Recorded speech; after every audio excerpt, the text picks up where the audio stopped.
Welcome students. Today we are going to learn our new chapter Growing Up as Boys and Girls. So what are the objectives of this chapter? Why we are learning this chapter? Number 1, do all societies look at boys and girls in same way? That means in the world there are different types of society, and in different types of societies teaches us what kind of behavior is acceptable for girls and boys, what boys and girls can or cannot do. ठीक है? Next part, next objective, how does a society value a man and a woman? Does a society properly value a woman as a man? We will discuss it in this chapter.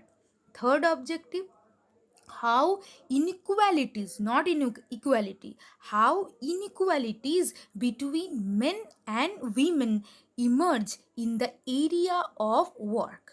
Okay, let's move on. So, to discuss our first objectives, that what was the first objective? Do all societies look at boys and girls in same way? So, to discuss this objective, we are taking here two examples. Number 1, Samoa. So, growing up in Samoa in 1920s. So, what is Samoa? Samoa is an island. Okay. So the Samoa Islands are part of a large group of small islands in the southern part of the Pacific Ocean. So in this image, you can see it is Samoa. Okay, it is Samoa, and in the world map you also find out the Samoa. It is situated in the southern part of the Pacific Ocean and in the eastern side of the Australia or Oceania continent. Next part.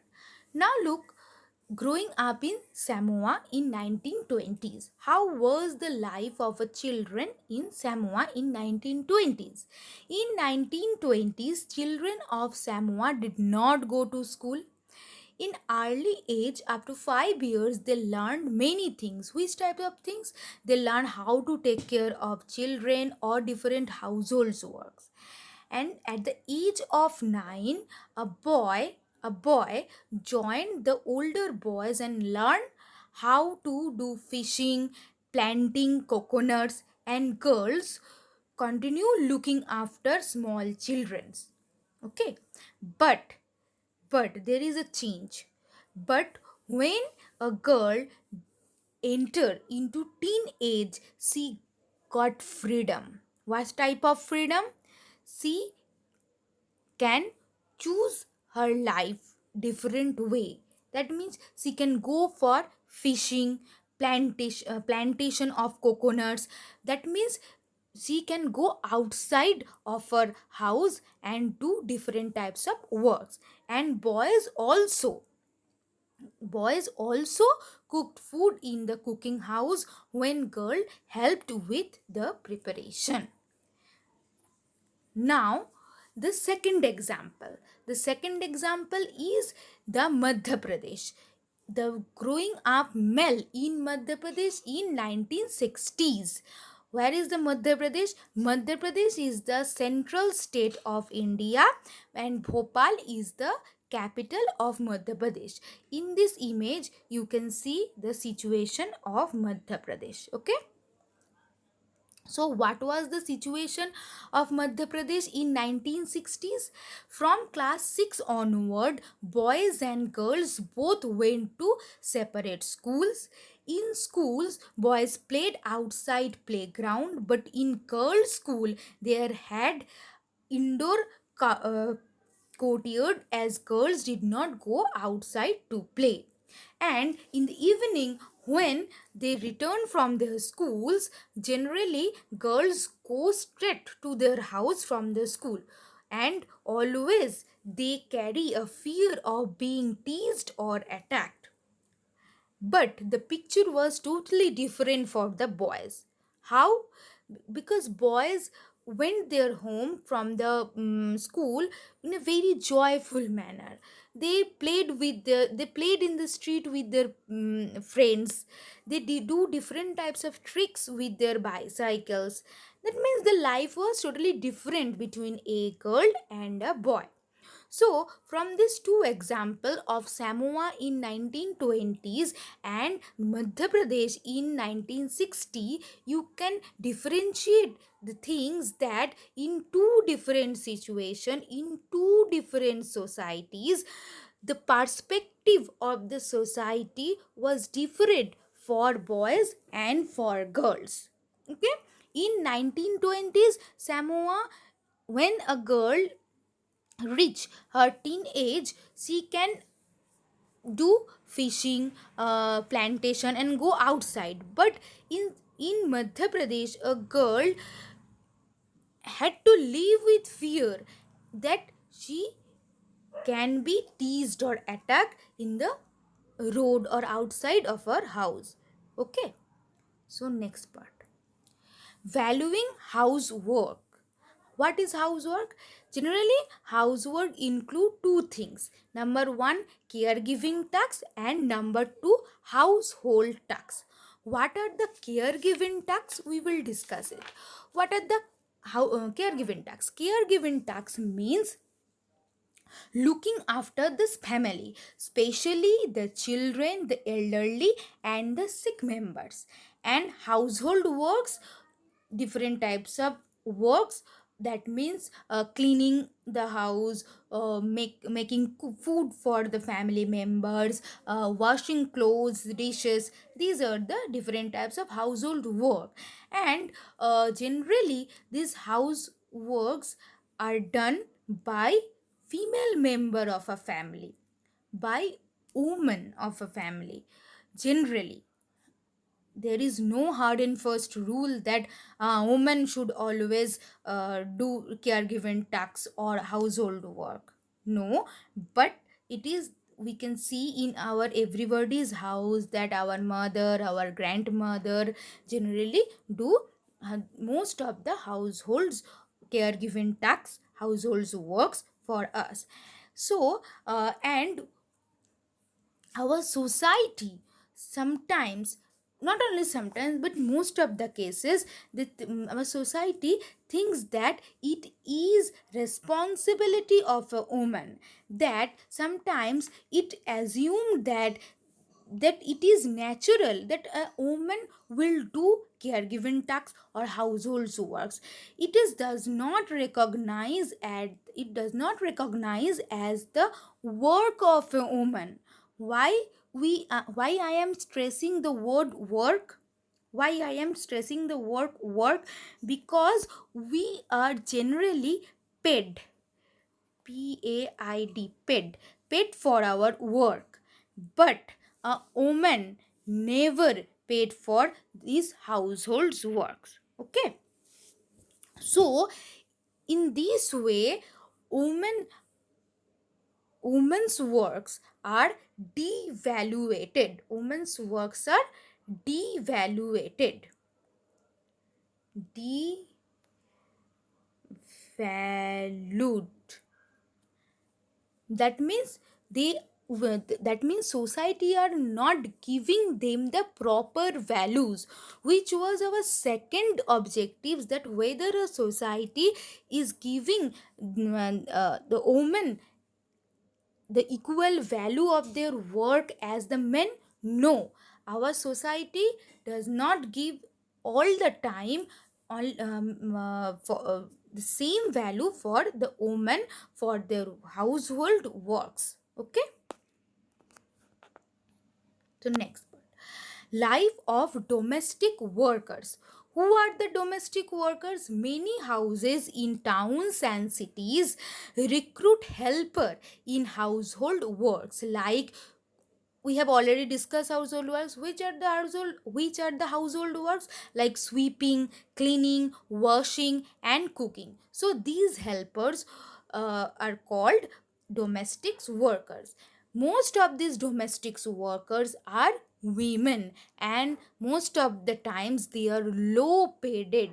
They have to do a long time for the work. Okay, they had to, and their work is very, sometimes it's very physically, it is very hard for them.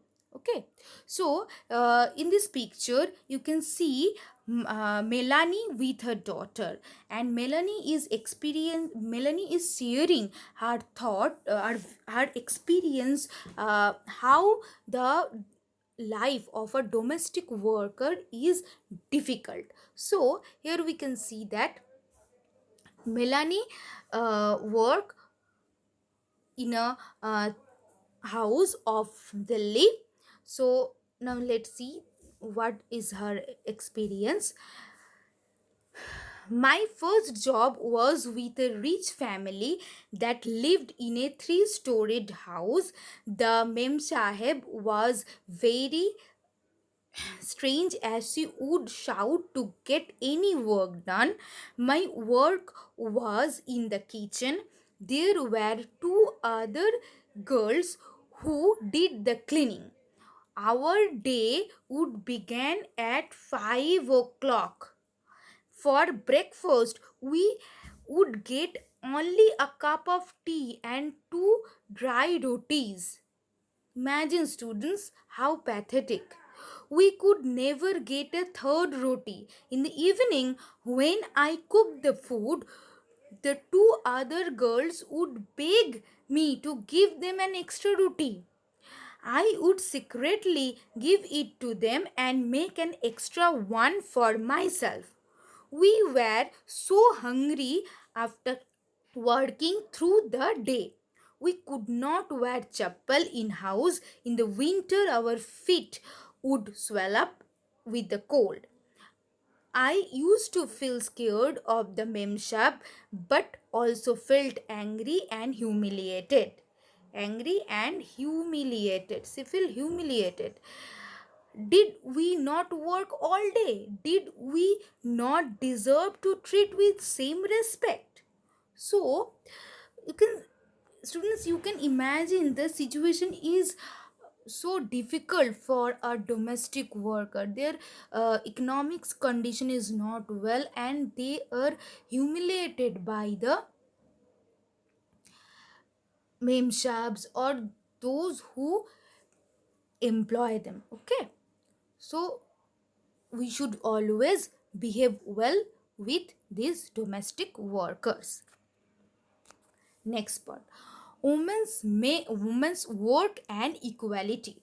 So in our Indian constitution there are equal provisions and right for men and women, but in reality it doesn't happen in our society. Why it doesn't happen?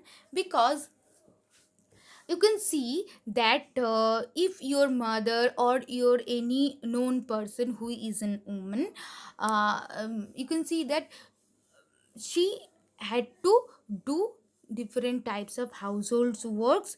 Along with these works, she had to go to the office or going to the schools for teaching or different organizations where she is recruited. Okay, so she need to do both type of works in the house, household work, and in the outside of the house, the job which is the job what she is doing. So this situation is very hard for the woman to deal with. So then comes to the term double burden. So what is the double burden? This term is commonly used to describe the woman's work situation. It has emerged from a recognition that women typically labor both inside the house for the household's work and outside. Take the example of domestic workers. They go outside from their house and do their work or job in different places. Okay, so in this way double burden created on a woman. And for this double burden, sometimes a woman cannot choose her career properly. And in some cases we can see that if there is any elder girl or elder sister in the family, then she need to look after her siblings, younger siblings, and her parents went for their jobs. This generally happen in low income families, in which families income is very low. Generally see this type of situations, and for this reason that girl uh, cannot go to school.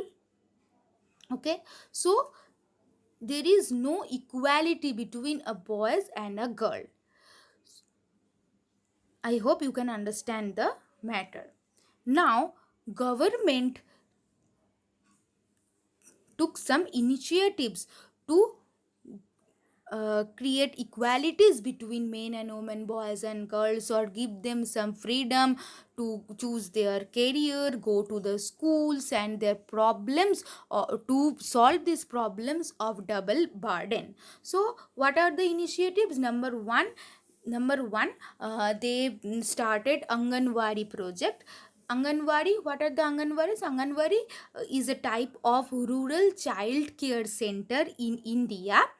They were started by the Indian government in 1975 as a part of integrated child development program. Okay, and in this Anganwadi, generally working parents of different domestics, workers, laborers, generally send their children for the day long, and after they return home, and they collect their children. Okay, and another initiatives government took, that government made a law that it is mandatory for organization that have more than 30 women employees to provide creche facilities. What is creche? Creche is a daycare center, an organization of adults who take care of children in place of their parents.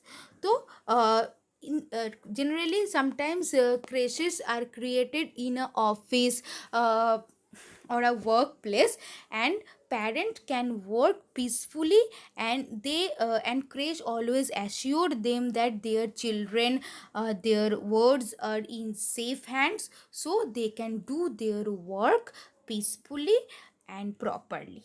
Okay, I hope you can understand this chapter and you will enjoy this session. Okay.